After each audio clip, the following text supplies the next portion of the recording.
Hello students, मैं VS. Chauhan आपके अपने यूट्यूब चैनल JMD क्लासेस में हार्दिक स्वागत करता हूं। ये क्लास कक्षा 10 के विद्यार्थियों के लिए है। आज कक्षा 10 का जो सिलेबस है उसका हम अध्ययन करेंगे। यूपी बोर्ड ने माध्यमिक शिक्षा परिषद प्रयागराज उत्तर प्रदेश ने जो है सभी विषयों का, सभी कक्षाओं का जो है सिलेबस जारी कर दिया है। अब हम जब तक हमको सिलेबस नहीं मालूम होगा, उसकी जानकारी नहीं होगी, तब तक हम निरुद्देश्य भटक सकते हैं। तैयारी कैसे करें इसके बारे में हमें जानकारी नहीं हो सकती है। तो सबसे पहले सभी बच्चे जुड़ जाएं और सेशन को शेयर कर दें। आज हम सिलेबस के बारे में अध्ययन करेंगे, चर्चा करेंगे, क्योंकि सिलेबस जब हमारे सामने होगा तब हमारी पढ़ाई जो है विधिवत चलेगी और हमें पता होगा कि हम किस चैप्टर को कितना महत्व दें, क्योंकि यहाँ पर जो है चैप्टर वाइज जो है नंबर आवंटित किए गए हैं। तो सभी बच्चे जुड़ें और देखते हैं आज सामाजिक विज्ञान कक्षा 10 का जो सिलेबस दिया गया है उसका जो विभाजन किया गया है, कौन कौन से चैप्टर हैं और कौन कौन से चैप्टर नहीं है या हटे हैं, क्या परिवर्तन हुआ है सिलेबस में, इस पर चर्चा करेंगे। तो सभी बच्चे जुड़ जाएं और इस सेशन को अपने विभिन्न मित्रों में शेयर कर दें ताकि वो भी जुड़ सकें और सिलेबस की जानकारी प्राप्त हो सके और सिलेबस के अनुसार ही अपनी पढ़ाई करें, क्योंकि सिलेबस में कुछ कमी हुई है। तो आइए जानते हैं कौन कौन से पाठों का या कौन कौन सी यूनिटों का हमें अध्ययन करना है, कौन कौन सी इकाइयाँ हैं। आइए जानते हैं विस्तार रूप से क्या है परीक्षा का प्रारूप, इन सब पर चर्चा आज होगी। तो जो बच्चे जुड़े हुए हैं सेशन को शेयर कर दें और जो बच्चे नए हैं वो चैनल को सब्सक्राइब कर लें। आपको यूपी बोर्ड की नवीनतम जानकारी इस चैनल के माध्यम से प्राप्त होती रहेगी।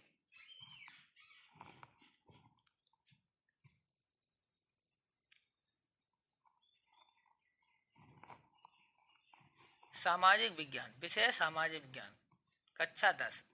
इसमें एक लिखित प्रश्न पत्र 70 अंकों का 30 अंक का प्रोजेक्ट कार्य होगा। आपको बता दें कि यूपी बोर्ड ने हाल ही के वर्षों में अपने सिलेबस में परिवर्तन किया था। अब सिलेबस में 30 अंक का प्रोजेक्ट कार्य होता है और 70 अंकों का पेपर होता है। टोटल 100 नंबर का पेपर, 100 नंबर हैं। 100 नंबर में 70 नंबर रिटन होता है, यानी लिखित परीक्षा में होता है, और 30 नंबर जो है प्रैक्टिकल होता है, प्रोजेक्ट कार्य होता है। जो 30 नंबर जो हैं ये आपको विद्यालय से प्रदान किए जाते हैं। आपके टेस्ट के आधार पर, जो भी टेस्ट होते हैं, सत्र परीक्षा होती हैं, उनके आधार पर 30 नंबर आपको विद्यालय से प्रदान किए जाते हैं। और जो 70 नंबर होते हैं इसकी लिखित परीक्षा होती है बोर्ड की, इसमें जो है आपको लाने होते हैं। तो कुल मिलाकर जो है 100 नंबर का पेपर होता है जो 2 भागों में बटा होता है। और पिछले सत्र से जो है इसमें जो 70 नंबर का है, जो 70 नंबर का पेपर होता है ये 2 भागों में बटा होता है। जो लिखित पेपर है वो 2 भागों में बटा होता है, जिसमें एक 20 नंबर का होता है, दूसरा होता है 50 नंबर का। जो 20 नंबर का होता है वो OMR पर आधारित होता है, यानी OMR सीट पर जो है आपको 20 क्वेश्चन दिए जाते हैं जो ऑब्जेक्टिव टाइप के होते हैं, जो बहुविकल्पीय प्रश्न होते हैं। बहुविकल्पीय प्रश्न जो 20 होते हैं वो OMR सीट पर भरे जाते हैं, यानी गोलों को जो है ब्लैक किया जाता है। और जो 50 नंबर के होते हैं ये रिटन होते हैं, इनको कॉपी पे लिखना होता है। ये OMR सीट पर भरे जाते हैं, इसके लिए OMR सीट आपको अलग से उपलब्ध कराई जाती है। इनको आप कॉपी पे नहीं लिखते हैं और ना ही लिखना चाहिए। कॉपी पे लिख देंगे आपको कोई नंबर नहीं मिलेंगे, क्योंकि आपको OMR चेक होगी, OMR में ये 20 नंबर आपको मिलेंगे। फिर OMR पर कैसे भरना है इसके लिए हम अलग से वीडियो बनाएंगे, क्योंकि बच्चे OMR शीट पर आंसर देते समय बहुत सी गलतियां करते हैं। और जो 50 नंबर का होता है ये कॉपी पर लिखना होता है, जो तुम्हें कॉपी मिलती है उस पर लिखना होता है। तो 70 नंबर को भी 2 भागों में डिवाइड किया है। 20 नंबर ऑब्जेक्टिव टाइप के हैं जो OMR सीट पर भरने होते हैं, और 50 नंबर के लिखित होते हैं जो कॉपी पर आपको लिखने होते हैं, और 30 नंबर प्रैक्टिकल के मिलते हैं जो कि विद्यालय के द्वारा प्रदान किए जाते हैं। तो ये है इन 100 नंबरों का विभाजन। आपको विशेष ध्यान देना है इन 70 नंबर पर, क्योंकि आपके प्रदर्शन के आधार पर 30 नंबर विद्यालय द्वारा प्रदान किए जाते हैं। तो आइए चर्चा करते हैं कौन कौन से चैप्टर हैं जो आपको अध्ययन करने हैं। देखिए, सबसे पहले यहाँ पर दिया गया है, सबसे पहले यहाँ पर जो विभाजन दिया गया है उस पर चर्चा कर लेते हैं। ये 4 इकाइयों में बटा हुआ है। जो सामाजिक विज्ञान है, इसको इंग्लिश में सोशल साइंस कहते हैं या शॉर्टकट में एसएसटी कहते हैं। ये 4 भागों में विभाजित है। 4 भाग कौन कौन से हैं? पहला भाग है, पहली इकाई है भारत और समकालीन विश्व, जिसको हम इतिहास के नाम से जानते हैं। ठीक है। दूसरा है समकालीन भारत, जिसको हम भूगोल के नाम से जानते हैं। तीसरा है लोकतांत्रिक राजनीति, जिसे हम नागरिक शास्त्र के नाम से जानते हैं। और चौथा है आर्थिक विकास की समझ, जिसे हम अर्थशास्त्र के नाम से जानते हैं। ये 4 पार्ट होते हैं सामाजिक विज्ञान में। कौन कौन से? इतिहास, भूगोल, नागरिक शास्त्र और अर्थशास्त्र। और इनमें सबके नंबर यहाँ पर दिए गए हैं। देखिए, इतिहास जो है यानी पहली यूनिट है, इससे संबंधित 20 क्वेश्चन एग्जाम में पूछे जाते हैं। और दूसरी यूनिट यानी भूगोल से भी 20 क्वेश्चन पूछे जाते हैं, यानी इतिहास और भूगोल के अंक सर्वाधिक हैं। इसके बाद तीसरी यूनिट है जो नागरिक शास्त्र, इसमें से 15 क्वेश्चन पूछे जाते हैं। और आर्थिक विकास यानी अर्थशास्त्र से 15 नंबर के क्वेश्चन पूछे जाते हैं। याद रखना, इतिहास और भूगोल से 20-20 नंबर के प्रश्न पूछे जाते हैं और नागरिक शास्त्र और अर्थशास्त्र से 15-15 नंबर के क्वेश्चन पूछे जाते हैं। टोटल नंबर कितने हो गए हैं? 70 नंबर के। 70 नंबर के पूछे जाते हैं। और इन 70 नंबर के जो है रिटन में होते हैं, और जो इनका योग होता है 70 नंबर का, और जो प्रोजेक्ट कार्य होता है, जो सत्र परीक्षा होती है, 3 सत्र परीक्षा होती हैं। ठीक है। प्रत्येक सब्जेक्ट की 3 सत्र परीक्षा होती हैं और हर सत्र परीक्षा 10 नंबर की होती है, 10 अंक की होती है। तो ये हर सब्जेक्ट की होती है, तो 180 नंबर की 6 विषयों की परीक्षा होती है। तो कुल अंक कितने हो गए? 100। और फिर अभी मैंने बताया है इन 70 नंबर में, जो 70 नंबर यहाँ पर दिए गए हैं, ये 70 नंबर 2 भागों में डिवाइड होते हैं। एक 20 नंबर के ऑब्जेक्टिव टाइप के जो एमआर शीट पर बेस्ड होते हैं, और 50 नंबर लिखित के होते हैं। जो कि पास होने के लिए कम से कम जो है 33% अंक आपको प्राप्त होने चाहिए। पास होने के लिए कितने परसेंट अंक चाहिए? 33%, वो भी रिटन में। अगर आप रिटन में फेल हैं और प्रैक्टिकल में पास है तो आप फेल ही रहेंगे, या रिटन में पास हैं और प्रैक्टिकल में फेल हैं तब भी आप फेल ही रहेंगे। दोनों में आपको जो है 33% अंक प्राप्त होने चाहिए। अर्थात रिटन में आपको कम से कम 23 नंबर प्राप्त होने चाहिए। 23 नंबर आप हासिल करें तब आप पास माने जाओगे, और 23 नंबर से कम रह गए तो आप फेल घोषित कर दिए जाओगे। तो ये था मासिक विभाजन। तो आपने देखा किस भाग से कितने नंबर के प्रश्न पूछे जाते हैं। तो यहाँ पर जो है सबसे ज़्यादा नंबर इतिहास और भूगोल से पूछे जाते हैं, 20-20 नंबर के। तो आपको इस पर ज़्यादा विशेष ध्यान रखना है। ठीक है। आइए आगे देखते हैं। अब हर यूनिट में कुछ चैप्टर दिए गए हैं। कौन कौन से चैप्टर बड़े हैं, कौन कौन से चैप्टर घटे हैं, इनके बारे में अध्ययन कर लेते हैं। क्योंकि अगर किसी बच्चे के पास पुरानी किताबें हैं तो उसमें सारे चैप्टर दिए गए होते हैं। तो आइए जानते हैं कौन कौन से चैप्टर बढ़े या घटे हैं। तो पहली यूनिट है इतिहास, यानी इतिहास में कौन कौन से पार्ट हैं। देखिए, पहला पार्ट है यूरोप में राष्ट्रवाद। यूरोप में राष्ट्रवाद। अब यहाँ पर पार्ट से संबंधित भी जो है अंक दिए गए, किस पार्ट से कितने अंक का पूछा जाएगा। ठीक है बच्चों, विशेष ध्यान देना है आपको। इसी हिसाब से अपनी तैयारी करनी है यूपी बोर्ड परीक्षा 2025 की। हर पार्ट के सामने उसके अंक दिए गए हैं। इस पार्ट से इतने नंबर के पूछे जाएंगे क्वेश्चन। देखिए बच्चों, पार्ट का नाम है यूरोप में राष्ट्रवाद। यूरोप में राष्ट्रवाद से संबंधित जो है 8 नंबर के क्वेश्चन पूछे जाएंगे। इसमें आपको क्या पढ़ना है? 1830 के बाद यूरोप में राष्ट्रवाद का उदय कैसे हुआ, ज्यूसेppe मैसनी आज के विचार, अब Poland, Hungary, Italy, Germany, Greece आंदोलन की सामान्य विशेषताएं।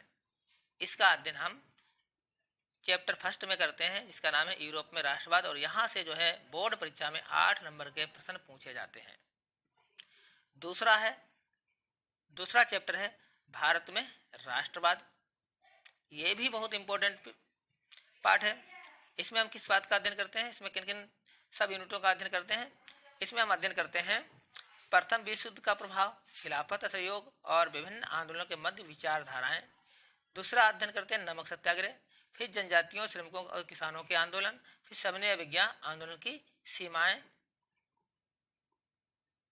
और सामूहिक अपनत्व की भावना। जो सामूहिक अपनत्व की भावना है, इन सब टॉपिकों का अध्ययन करते हैं भारत में राष्ट्रवाद के अंतर्गत। और यहाँ से कितने नंबर के प्रश्न पूछे जाते हैं बच्चों? यहाँ से जो है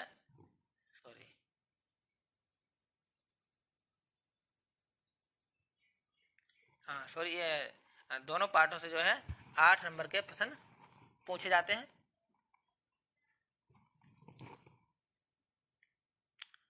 और अगला है खंड 2, जीविका, अर्थव्यवस्था एवं समाज।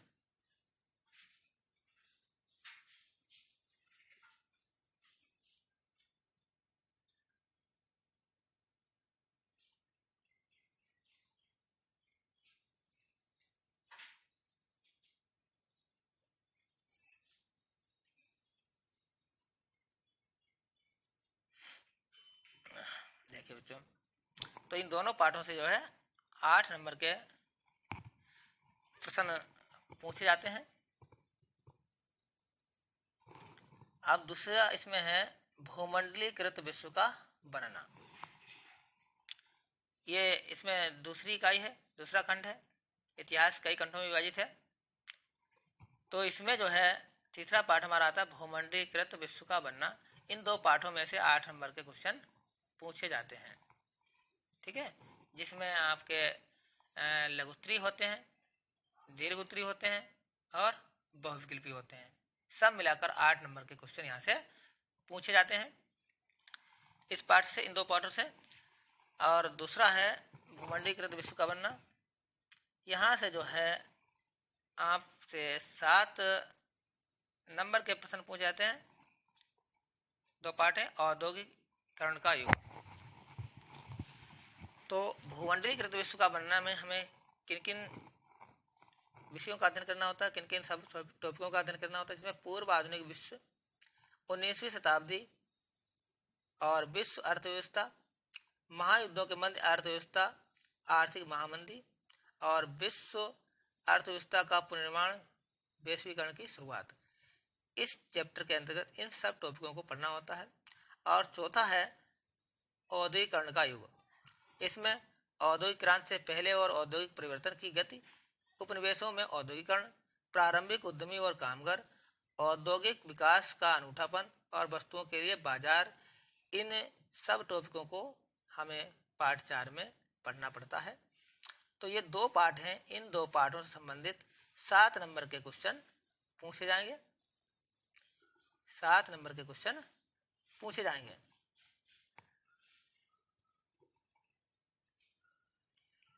खंड 3,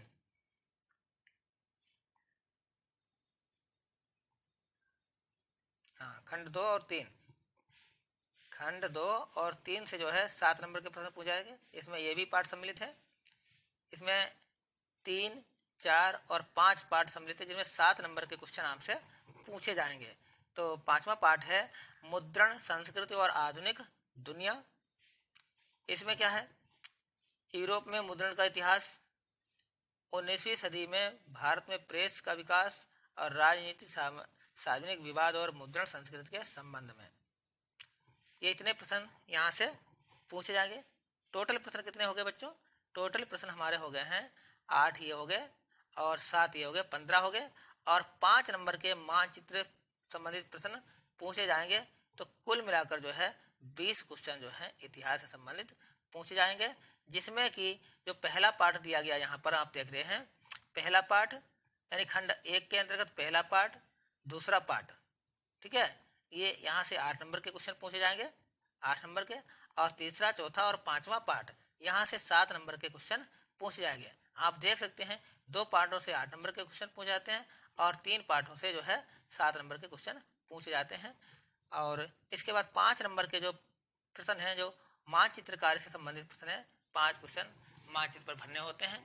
इनको कापी पे नहीं लिखा जाता बच्चों, ठीक है बच्चों, इनको जो है कापी पर नहीं लिखा जाता है, केवल मानचित्र में ही भरे जाते हैं और सही स्थान पर दर्शाए जाते हैं। मानचित्र कैसे भरते हैं इसको हम आने वाले वीडियोज में इसकी चर्चा करेंगे। आपको मानचित्र कार्य सिखाया जाएगा। तो मानचित्र में क्या क्या भरना होता है, देखिए यहाँ पर कौन कौन से विषय पूछे जाते हैं, किन किन टॉपिकों को हमें याद करना है। इसमें अध्याय 3 भारत में राष्ट्रवाद में 1918-1930 के मध्य जो भी क्वेश्चन बन सकते हैं उनको दर्शाना होता है, नामांकन करना होता है, पहचानना होता है। फिर है भारतीय राष्ट्रीय कांग्रेस के अधिवेशन, कौन कौन से अधिवेशन, कलकत्ता सितंबर 1920 का अधिवेशन, नागपुर दिसंबर 1920 का अधिवेशन, मद्रास का अधिवेशन, लाहौर का अधिवेशन, ये कहाँ पर स्थित है मानचित्र में, उनको सही स्थान पर दर्शाना होता है। इसके बाद जो है भारतीय राष्ट्रीय आंदोलन के महत्वपूर्ण केंद्र जो असहयोग आंदोलन और सविनय अवज्ञा आंदोलन है उस पर चर्चा की गई है। इसमें चंपारण बिहार नील की खेती करने वाले किसानों का आंदोलन है, खेड़ा गुजरात किसान का सत्याग्रह है, अहमदाबाद में जो सत्याग्रह चलाया था महात्मा गांधी ने वो सूती मिल श्रमिकों की का सत्याग्रह था, और अमृतसर में जलियांवाला बाग हत्याकांड घटित हुआ था। चोरी चोरा कांड असहयोग आंदोलन का उद्घोष था, और डांडी यात्रा सविनय अवज्ञा आंदोलन से संबंधित है। यानी सविनय अवज्ञा आंदोलन कहाँ से शुरू हुआ था, तो डांडी से शुरू हुआ था। ठीक है, ये तो हो गया इतिहास से संबंधित कौन कौन से चैप्टर पढ़ने हैं। चैप्टरों का नाम बच्चों ध्यान रखना, आप इसका स्क्रीनशॉट ले सकते हैं या इसकी पीडीएफ प्राप्त करने के लिए आप टेलीग्राम को ज्वाइन कर सकते हैं, वहाँ से ये पीडीएफ आप प्राप्त करते हैं। जैसे ही सेशन समाप्त होगा पीडीएफ टेलीग्राम पर डाल दी जाएगी, क्योंकि सिलेबस जब तक आपसे सामने नहीं होगा तब तक आपकी तैयारी अधूरी होती है। और जिन बच्चों के पास पुरानी किताबें हैं उन बच्चों के लिए सिलेबस बहुत ही जरूरी है। क्या परिवर्तन हुए हैं। अब आ जाता है समकालीन विषय इकाई 2। इकाई 2 में दिया गया संसाधन एवं विकास। संसाधन एवं विकास, वन और वन्यजीव संसाधन, जल संसाधन और कृषि, ये 4 पार्ट हैं। इन 4 पार्टों से संबंधित जो है 9 नंबर के प्रश्न आपको देखने को मिल सकते हैं, पूछे जाते हैं। इन 4 पार्टों से 9 नंबर के जो है प्रश्न पूछे जाएंगे। और इकाई 2 में इसी में जो 5 पार्ट है, खनिज और ऊर्जा संसाधन, विनिर्माण उद्योग, राष्ट्रीय उद्योग की जीवन रेखाएं, यहाँ से आपको जो है 6 नंबर के क्वेश्चन पूछे जाएंगे। कितने नंबर के, 6 नंबर, 9 6 15, 9 6 15 हो गए। और 5 नंबर का मानचित्र कार्य होगा, 5 नंबर का मानचित्र कार्य होगा। कुल मिलाकर 20 नंबर के प्रश्न इस पार्ट से भी पूछे जाते हैं। कौन कौन से पार्ट शामिल हैं इनको ध्यान रखना।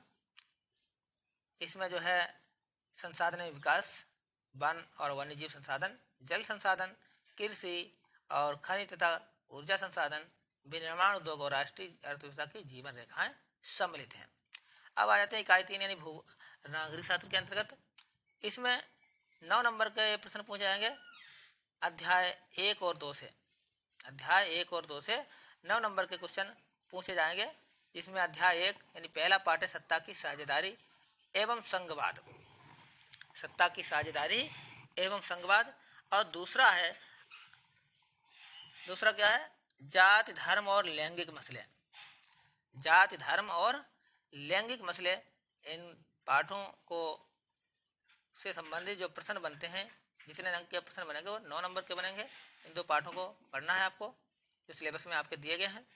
और इकाई 2 के अंतर्गत आपको राजनीतिक दल, जो राजनीतिक दल दिए गए हैं इनके बारे में अध्ययन करना है। इसमें जो प्रमुख राजनीतिक दल हैं, भारत के प्रमुख राष्ट्रीय और क्षेत्रीय दल कौन कौन से, इनके बारे में अध्ययन करना है। राजनीतिक दलों की सरकार में क्या भूमिका होती है, इसका अध्ययन करेंगे। और इसी में जो दूसरा अध्याय है, अध्याय 5 लोकतंत्र के परिणाम, इसकी भी चर्चा करेंगे। यहाँ से जो है आपको 6 नंबर के अंक देखने को मिल सकते हैं। तो 9 से 15 अंक हो गए। और इकाई 4 जो कि अर्थशास्त्र है, यूनिट 4, इसमें जो पहला पार्ट दिया गया है जिसका नाम है विकास, ये विकास दिया गया है। विकास में क्या क्या पढ़ना यहाँ पर दिया गया है। और दूसरा पार्ट है भारतीय अर्थव्यवस्था के क्षेत्रक। इसमें आर्थिक कार्यों के क्षेत्र, तीनों क्षेत्रों की तुलना एवं ऐतिहासिक परिवर्तन और भारत में प्राथमिक, द्वितीयक और तृतीयक क्षेत्र उत्पादन में तृतीयक क्षेत्र का बढ़ता हुआ महत्व, अधिकांश लोग कहाँ नियोजित हैं, अतिरिक्त रोजगार का सृजन, राष्ट्रीय ग्रामीण रोजगार गारंटी अधिनियम 2005, संगठित और असंगठित क्षेत्र के रूप में क्षेत्रों का विभाजन, असंगठित क्षेत्र के श्रमिकों का संरक्षण और स्वामित्व आधारित क्षेत्र, सार्वजनिक और निजी क्षेत्र, इनका अध्ययन हम इस पाठ में करेंगे। यहाँ से आपको 9 नंबर के प्रश्न देखने को मिल सकते हैं। और तीसरा पाठ है मुद्रा एवं साख।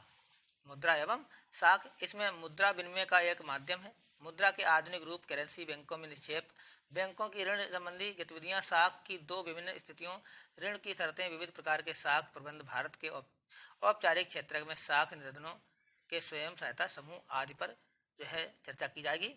और इकाई 2 में आता है, इसी में जो 6 नंबर के पूछे जाते हैं, इसमें पाठ 4 है वैश्वीकरण और भारतीय अर्थव्यवस्था, और पाठ 5 है उपभोक्ता अधिकार।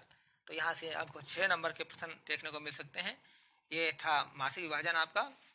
और यहाँ पर जो प्रोजेक्ट कार्य दिए गए हैं उस 10-10 नंबर के जो परीक्षाएं होती हैं, 3 सत्र परीक्षाएं प्रत्येक विषय में वो दिए गए हैं। यहाँ पर अंक देखिए, यहाँ पर आपको आंतरिक मूल्यांकन जिसे कहते हैं, शैक्षिक सत्र 2024-25 हेतु आंतरिक मूल्यांकन, जो शैक्षिक सत्र है 2024 और 25,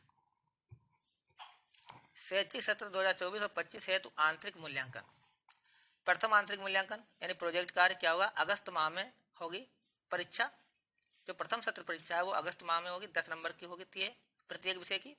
और जो द्वितीय सत्र परीक्षा या आंतरिक मूल्यांकन परीक्षा है ये दिसंबर माह में होगी, 10 अंक की। और 4 मासिक परीक्षा होंगी। 4 क्या है, मासिक परीक्षा होगी, जिसमें प्रथम मासिक परीक्षा MCQs पर आधारित होगी जो मई माह में होगी, और द्वितीय मासिक परीक्षा जो वर्णनात्मक प्रश्नों पर आधारित होगी जुलाई माह में होगी। तृतीय मासिक परीक्षा MCQs पर आधारित होगी जो नवंबर माह में होगी, और चतुर्थ मासिक परीक्षा वर्णनात्मक प्रश्नों के आधार पर होगी जो दिसंबर माह में होगी। चारों मासिक परीक्षाओं के प्राप्तांकों का योग 10 अंकों में परिवर्तित किया जाएगा, यानी 10 अंक में मर्ज किया जाएगा इसके नंबरों को।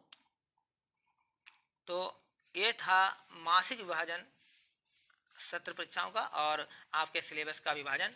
तो आई होप आपको समझ में आ गया होगा कि सामाजिक विज्ञान के अंतर्गत किन किन विषयों को किन किन पाठों को, चैप्टरों को आपको पढ़ना है, अध्ययन करना है। सिलेबस के अनुसार ही आप अपनी तैयारी करें, सिलेबस से बाहर के कुछ जो चैप्टर हैं उनका अध्ययन ना करें। तो आप इस सिलेबस को अगर प्राप्त करना चाहते हैं तो आप टेलीग्राम से इसको डाउनलोड कर सकते हैं। तो आज के लिए धन्यवाद। और अगले टॉपिक में हम लेके आएंगे अगले वीडियो में कि आप हिंदी का क्या सिलेबस है।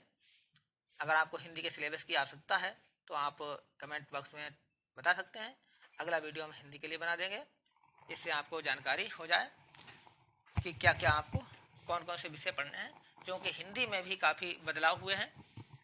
ठीक है, कई चैप्टर इसमें हटे हैं और खासकर व्याकरण में बहुत बदलाव हुआ है, उसकी चर्चा हम अगले वीडियो में करेंगे। अगर आपको आवश्यकता है कि हिंदी का सिलेबस भी आप बताएं तो आप कमेंट करें, इसके बाद हम हिंदी का वीडियो बना देंगे जैसी आपकी डिमांड होगी।